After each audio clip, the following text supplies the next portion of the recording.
Hey, this is Tatsu, And I'm Richard Nguyen. and welcome to the Hour Room. We're Team Eternal Rivals. We're currently being sponsored by Mad Cats and Eternal Rivals. And today we're going to talk about some stuff to help you level up your game. Yeah. So to approach a new game, like right now, I'm learning Soul Calibur 5. And the first thing I do is I just go through the move list, because then like in that game, like there's like 100 moves. So I make sure I get that, and then I go and then I try to learn combos, like whether they give it to me, like in Soul Calibur 5, or if not, like in Street Fighter 4. I don't do trials. I just go and try to do like the combos. And yeah, that's how I do it. So you just try to figure out everything on yourself, right? Yeah. Yeah, that's really important too, is just kind of to just feel how the characters like are. I just kind of like feel them around. And then if I like one, I obviously pick them. I mean, all the fighting games I play, I just kind of play characters that I generally like playing, or like characters that I think look cool, and I make them work somehow just by, playing them. So when we transition from fighting game to fighting game, I guess there are a lot of things that fighting games have a lot in common, so we generally expect those things like anti-airs are really important. Yeah, like in execution, Marvel. Yeah, well, Marvel. Like in Marvel, like in Street Fighter, like anti-airing, you anti-air like an uppercut or something. Yeah. And Marvel, you anti-air with like an air throw.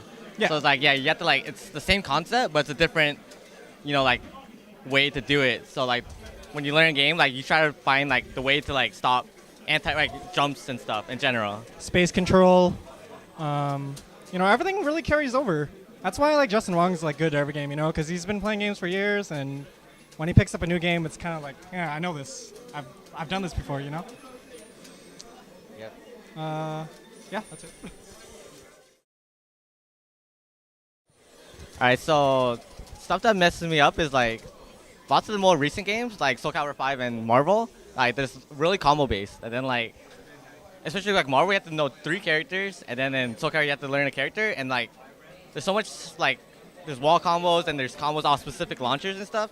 So like what I'm doing now is just on my smartphone, I'm just writing like a memo, and like on like all the combos, or like just like to remind myself like the pokes and the combos and stuff, and that's helping me sorta right now.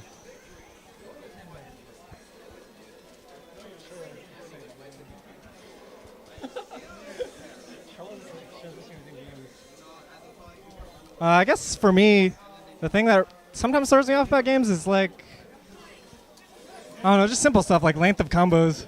When I first got into BlazBlue, it felt like it was really hard to get into because combos would last like an hour, and then you just kind of be watching your character like die really slowly, and you don't really get that in Street Fighter. So then certainly there's a transition, like a certain feel that each game has that you kind of have to get used to. I mean, after I got used to the BlazBlue feel, like when I went over to Marvel, I was kind of used to it because Marvel has long combos too. So yeah,